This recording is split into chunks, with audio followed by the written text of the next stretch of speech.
Guys, it's Fonzie from DipYourCar.com. This is the Dipping Industry DipCast podcast, episode number 19. Very professional. Hey, man, I got my files down there. It's Fonzie from DipYourCar. With me, as always, is Adam. Our sound engineer, Dan, is over there looking professional, as always. We've got an interesting show for you today. We've got a very cool guest, a guy who's been around for a very long time, who did a massively badass project to win, rightfully so, Featured Installer of the Month this past month. And what else are we covering there, buddy? We have obviously the interview. We're going to cover Dip of the Month from last month.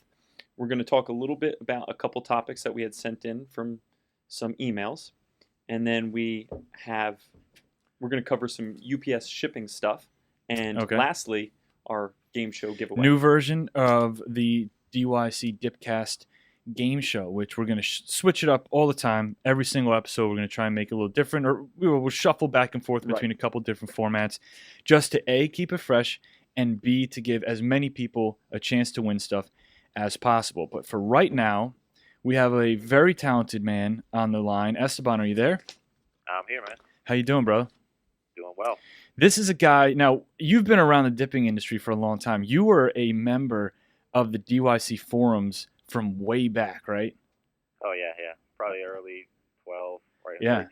Early 2000. And what was your original, before you went under Undercover Coatings, what was your original forum name?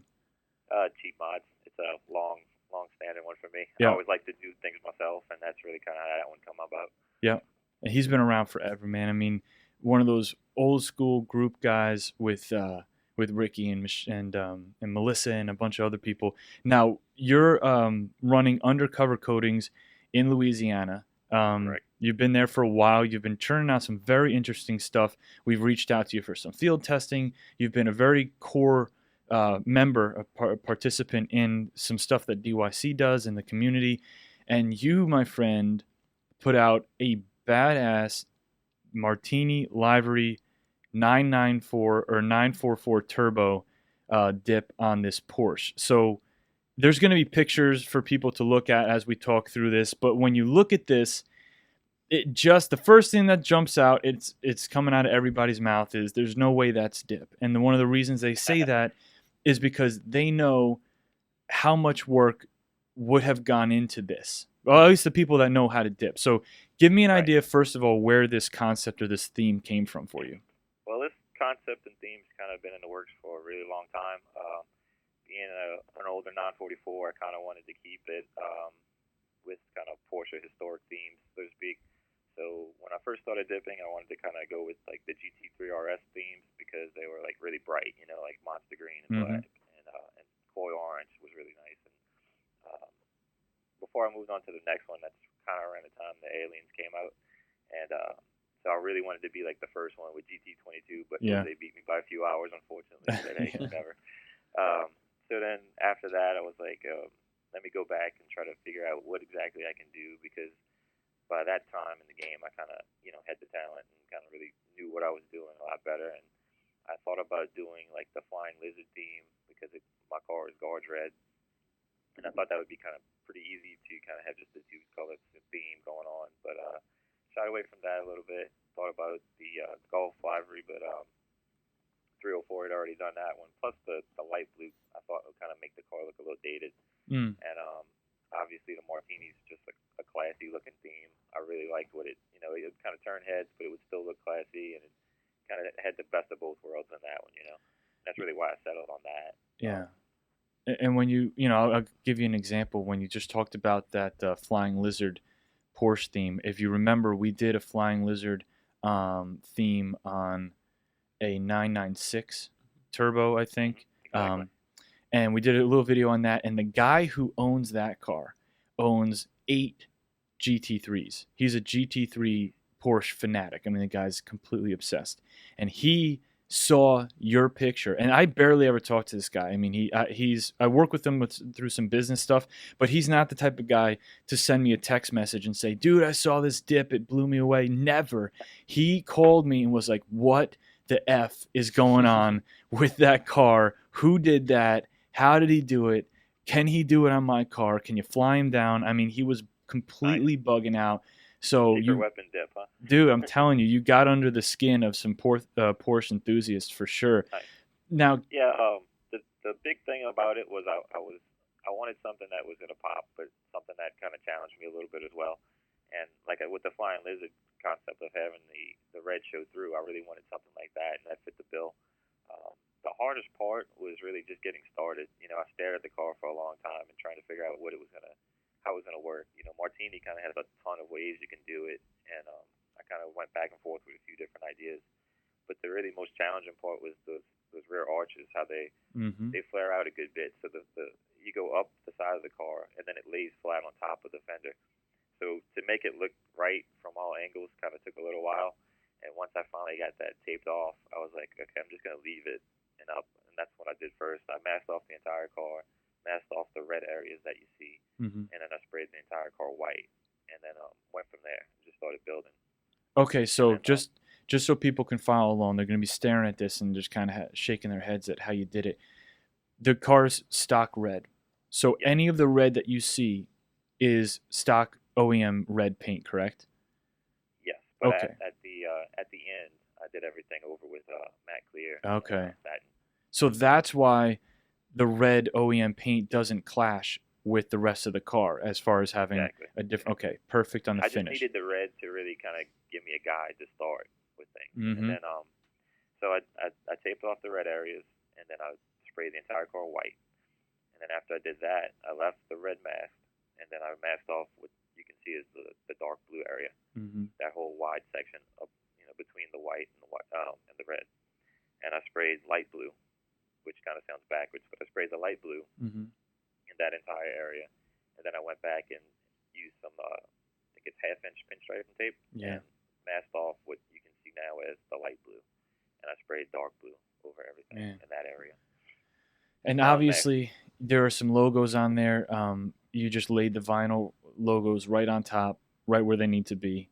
Exactly. Excellent positioning on that. I mean, one thing about this car is without symmetry, this entire theme fails.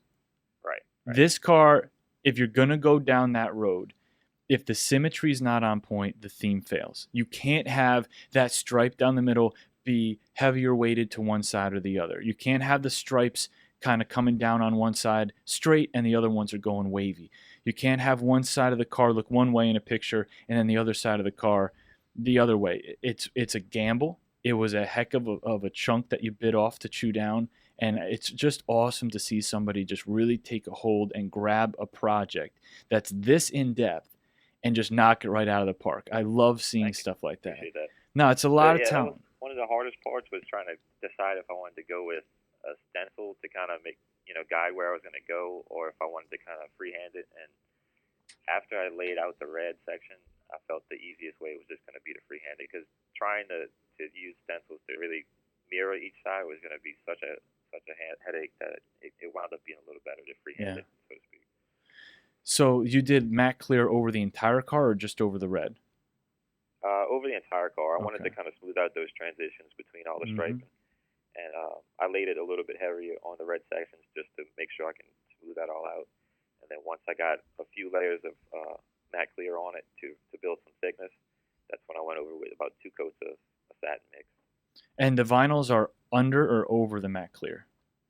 On top. On top of the matte clear. Okay. Yeah. When you were looking at the wheels now, what made you decide on what color to do the wheels? Is that play into the Porsche theme, or is that your own feel? Say again? Did that play into the Porsche theme as is, or is that your own kind of feel that you dropped that on there? That was my own kind of take on it. The car that I had seen that kind of inspired me to go that route had black wheels actually, and I still had the copper metalizer on there from the GT22 dip I did, and I couldn't decide. I was kind of going back and forth because I really like the copper look. I don't think it's done enough, and I just left them masked off and did the whole car. I said I'm just going to wait until the very end and decide which way to go. And it's just it's an older school look to me, and I think it fits the ticket. So I think it does. I think it was an excellent choice, man. I mean, a lot of people, high percentage of people, would have defaulted to black on those wheels, and I'm really glad you didn't, because it adds Thanks. so much more character. And you know what happens with matte black wheels sometimes?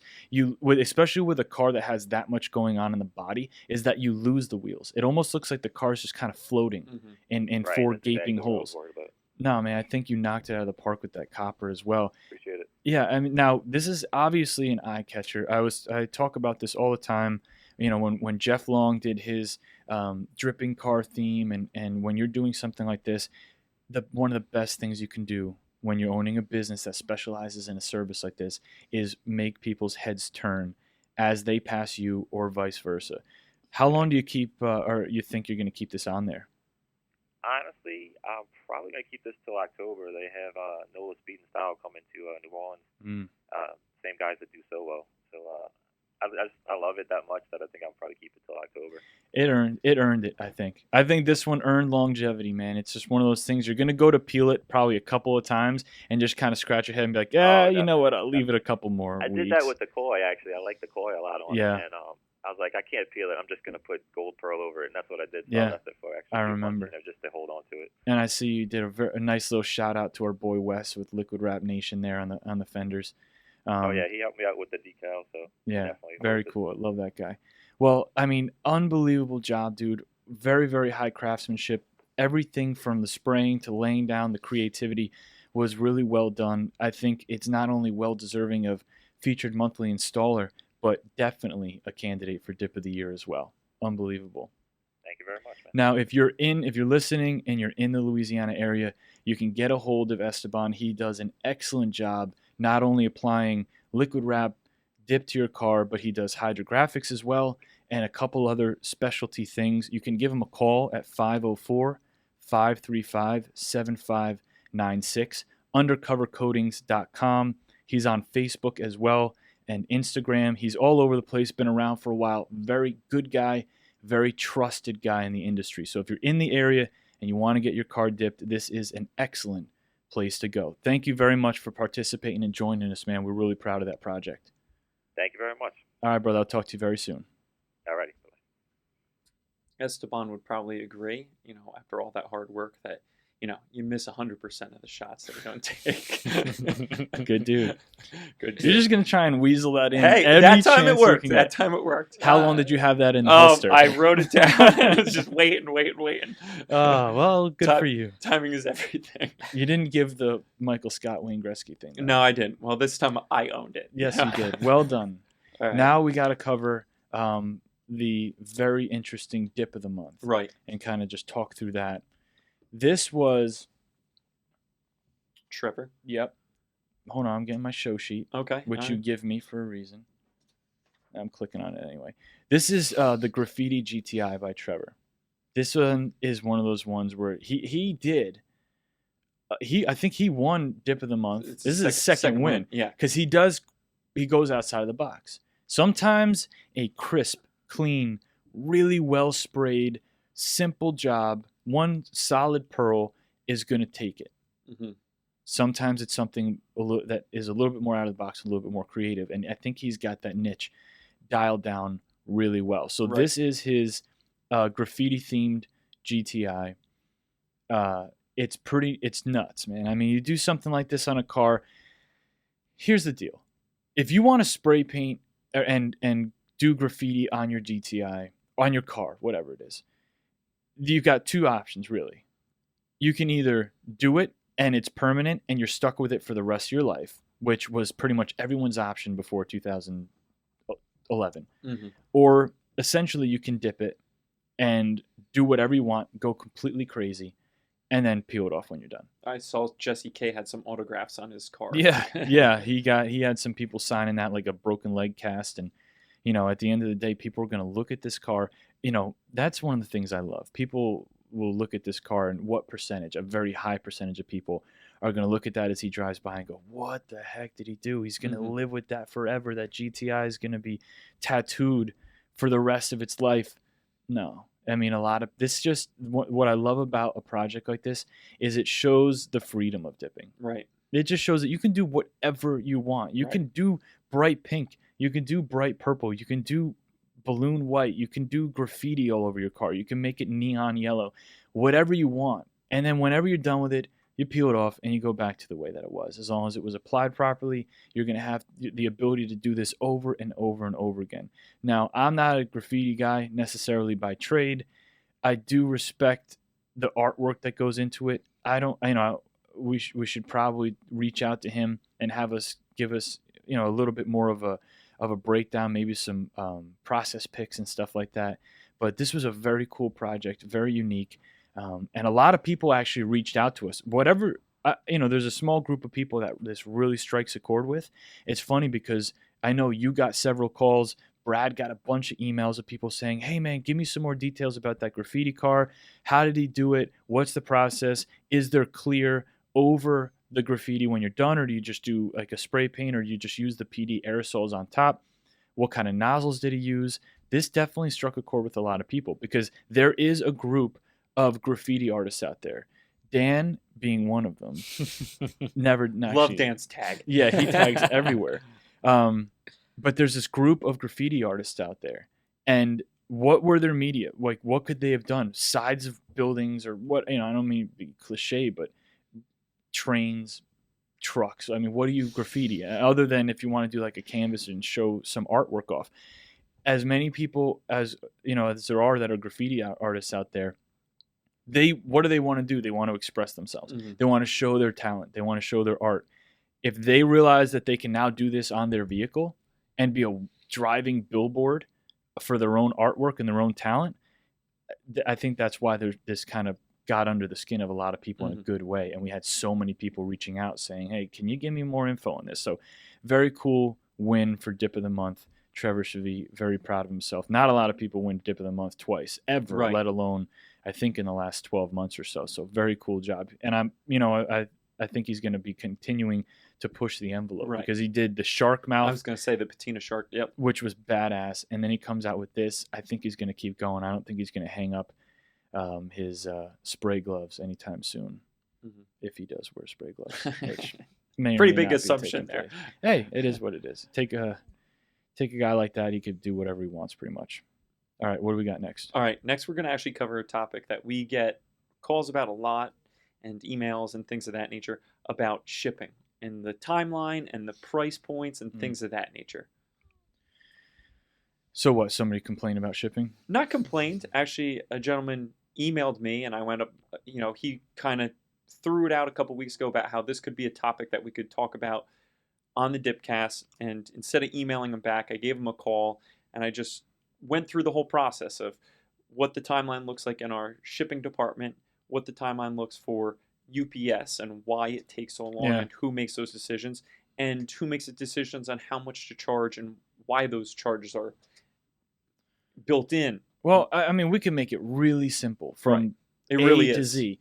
From the start, when you order something from DipYourCar, if it's ordered before noon, but a lot of times after that, maybe even as late as 3 o'clock, we'll do purges. Excuse me. If you order your product, say before noon, and it's in stock, which most of the time it is, it'll go out that day. Mm-hmm. So expect your order to ship within 24 hours. Right.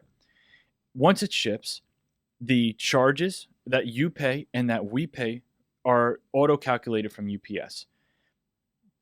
You as a consumer and DipYourCar pay the same amount for shipping. Right. So what you do is, we have our automated system online, which our UPS module is connected. It's attached to our account, our UPS account. You go on, you put your shipping address in, it auto-generates a shipping charge.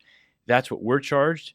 That's what you get charged. Right. And you pay for it. So as far as whether shipping dip is inexpensive or expensive, and everybody's got different opinions on that, well, I don't really have anything to tell you because I don't have any control over it. If you want to complain about the charges for shipping product, UPS are the ears that should be hearing that complaint because DipYourCar doesn't have any ability to do that. Right. And or to change it. It's all based on weight and distance. Plasti-Dip gallons are heavy. Right. I mean, they're 10 pounds a gallon. Right. So if you order a 5-gallon Pro Car Kit, we're creeping up on 65 pounds worth of stuff. The gentleman that actually sent this email, I looked up his order. He had like 12 gallons in his order. I mean, there's not a lot of science to this. Right. You're buying stuff, and if you're going to complain about time, which we don't get that many complaints Right, and about. this, I want to put this out there. I know he didn't complain, okay. but we've seen Right. enough, Facebook posts and things like Right. that. And I'll get to that in a second, but we have to send this stuff ground. Right. If you're ordering plastic dip products, if you're ordering plastic dip aerosols or gallons, is hazardous material, and it only qualifies for ground shipping, which means if you're in Oregon, it's going to go ground shipping. It's going to take longer than if it's going to go to New York. So from a cost point of view and a speed point of view, there's not much else we can do. Right. And if you take a look at some of the charges and compare them, you may realize that we're actually getting a pretty considerable discount because of the volume that we do. So shipping 5 gallons from Florida to New York as a general person is going to be a lot more expensive than what DipYourCar pays to do it. So we're actually passing those savings off the best that we can. And I mean, it doesn't do us any good for you guys to pay more on shipping.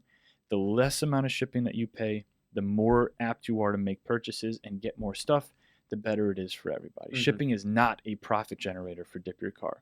Now, some people may say, well, why don't you set up a distribution center in this, central U.S. or one on the West Coast? And I think we've covered this on another episode before. Yeah. So just to keep that real simple, DipYourCar has anywhere between $7 and $10 million worth of product in our warehouse at all times.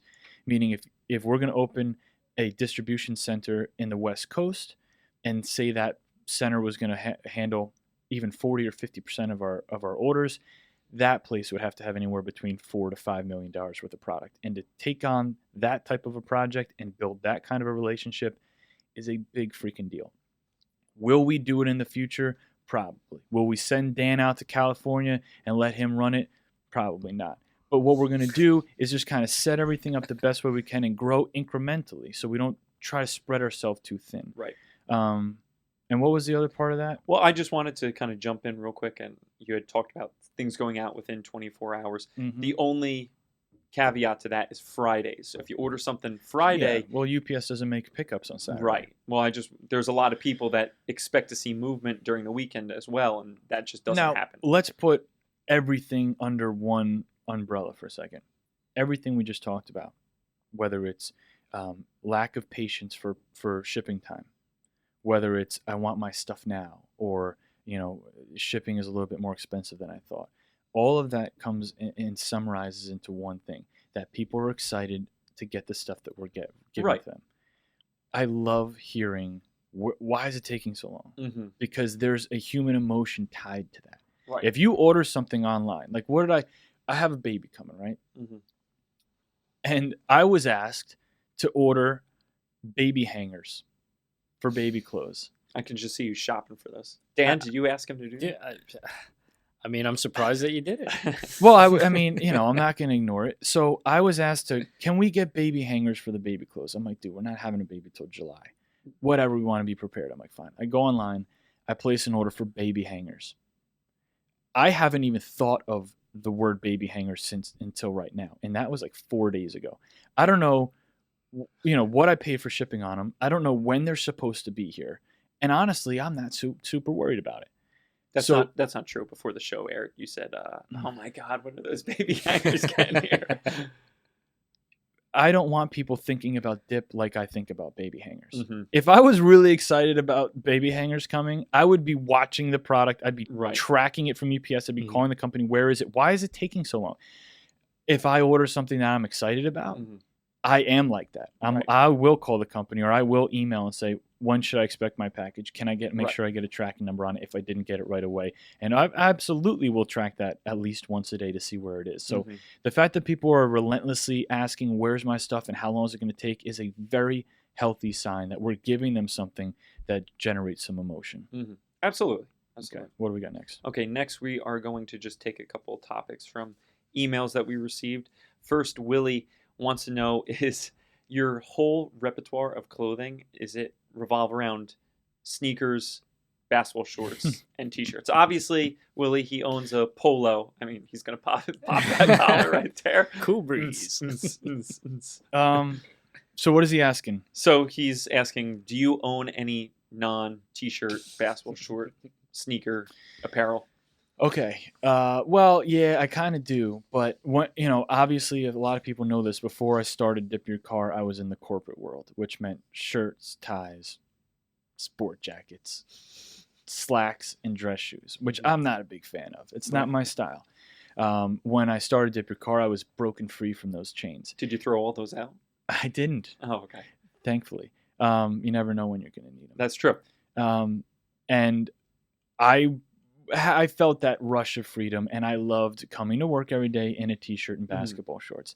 And as the company continued to grow, people would say, "Well, dude, you're kind of running this company now, and it's XYZ size and the revenue and this and that. Don't you think it's time to step up? Start coming in and dressing the part and button down shirt and stuff like that." Yes, I come to work every day in basketball shorts and a t-shirt, sometimes a collar, Yeah. depending on my mood and the laundry. But my thought pattern is I'm going to do everything I can from the moment I wake up to the moment I go to bed to be the best CEO of this company I can possibly be. Whether that's cheesy or not, I honestly just don't care. That's the truth. Everything I do from the moment I wake up till I go to bed, other than the gym and eat, revolves around Dip Your Car. Whether it's communicating with customers online and fans online, handling email, everything I do is revolved around it. So if I already know that there isn't a single thing that I could do better at my job, then what do I care what I dress like? Right. Why do I have to prove something? Why do I have to fit a mold based on principle? If I'm confident in what I'm doing and how I feel, I don't care if I'm wearing shorts and a t-shirt. If we have a visitor come in, Earlex or Wagner's coming in, or we have vendors come in sometimes, and once in a while I'll meet with them. People say, you're gonna wear that. They don't say that anymore, but people would say, and I'm like, what do I care? Right. I'm walking up and I'm meeting somebody. I know exactly what I do and how I do it and how I feel about myself. Nothing about what I'm wearing speaks about me. It doesn't tell a story. Granted, I'm not going to be wearing stained shirts and ripped shorts or tattered sneakers and stuff, but I'm going to wear what I'm comfortable in. And I don't think that I'm ever going to change that just based on principle. I'm 30. I just turned 33. The company's coming up to 4 years old. In the future, am I ever going to get to the point where I start wearing slacks and polos and things like that, or whatever it is? I have no idea. Will I be wearing basketball shorts and a t-shirt when I'm 45? God willing, still doing this? I have no idea. But right now, there's not a fiber in my body that makes me feel like I have to change just for the sake of changing or to fit a visual role that people think that I should fit. Another good reason not to bring on investors is because maybe you'll have to. I wouldn't do it then either, because they're not investing in what I'm wearing. Right. People aren't coming to visit Dip Your Car because of what I'm wearing. Right. I'm going to wear the same things they see in the videos because that's what I wear every day. And that's actually going to be more comfortable, I think, for them, because it's going to fit the model of what they normally see. It's kind of hits that visual edge. But you know what, man? Yes, I do own other things than basketball shorts and t-shirts. I wear them very rarely because I don't want to wear what I'm comfortable in. Right. I think if there was a piece of my brain that wasn't confident or happy with the way that I'm, doing my job, I'd probably want to make sure that I kind of filled a gap or said, well, no one's going to look at me a certain way because I look this way. I could not care less at this point. Cool. Right. I know you like to come in your fancy attire every day. Well, big time designer jeans. Dan was wearing button downs for days on days. One of them was pink. He looked fantastic. Style for I wear Old Navy jeans. They cost like $20. No designer involved. I beg to differ.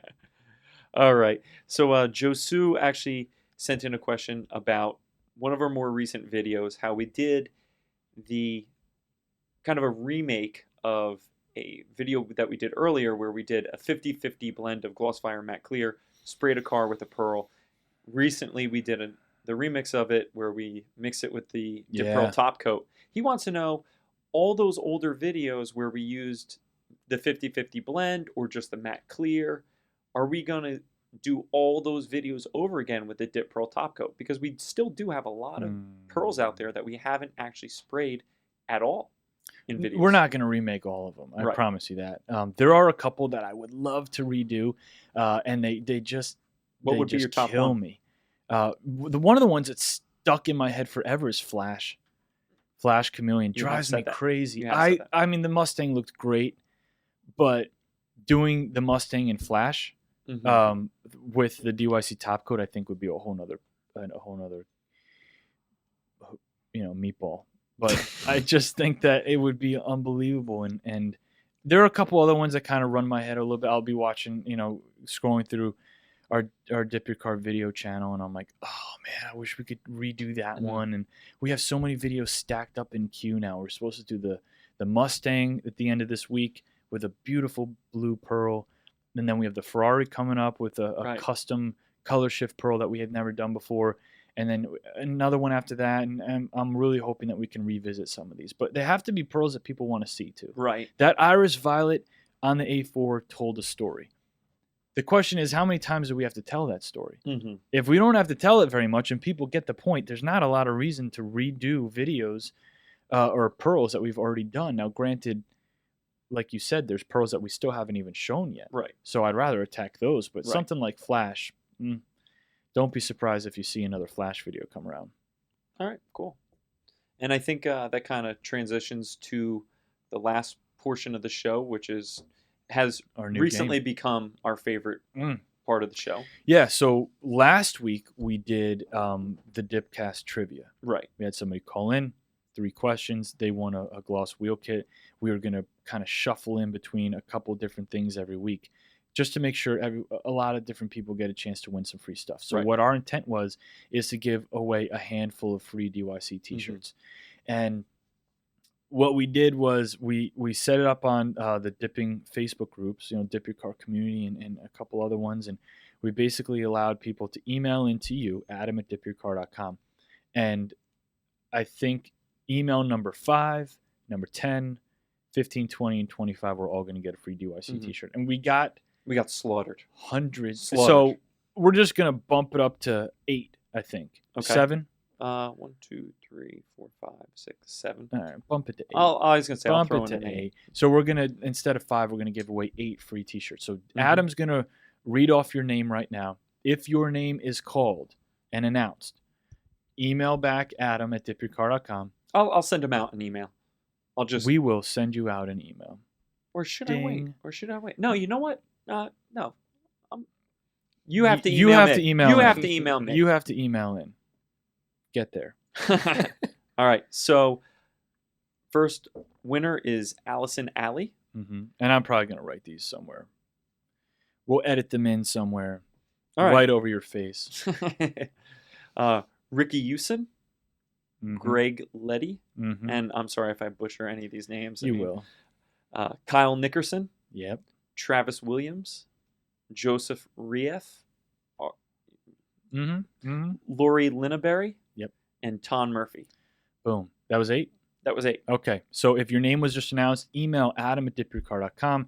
Let him know that you're a winner. Obviously, your email is going to have to match the initial email you Right. sent in, so no funny business there. And let him know what size and what style DYC shirt that you would like. And if you want, Dan can even sign it for you. I will. Yeah, you will. Or he'll wear it for you and then send it to you so you get some of that musk I think that there's he's going to be so people famous with. passing on that, but maybe the autograph. Yeah, and if there are any of the DYC employees that you want to sign your shirt before you sent out, feel free to request that in the email. Right. Other than that, we just about hit the 34-minute mark. I think we're going to wrap up today's episode. Next week, very interesting episode. I've seen the show sheet ahead of time. Dan, how's the gaming going? Very well. Thank you. That's a lie. You got anything before we wrap it up? 100% of those shots. All right, we'll check you on the next episode.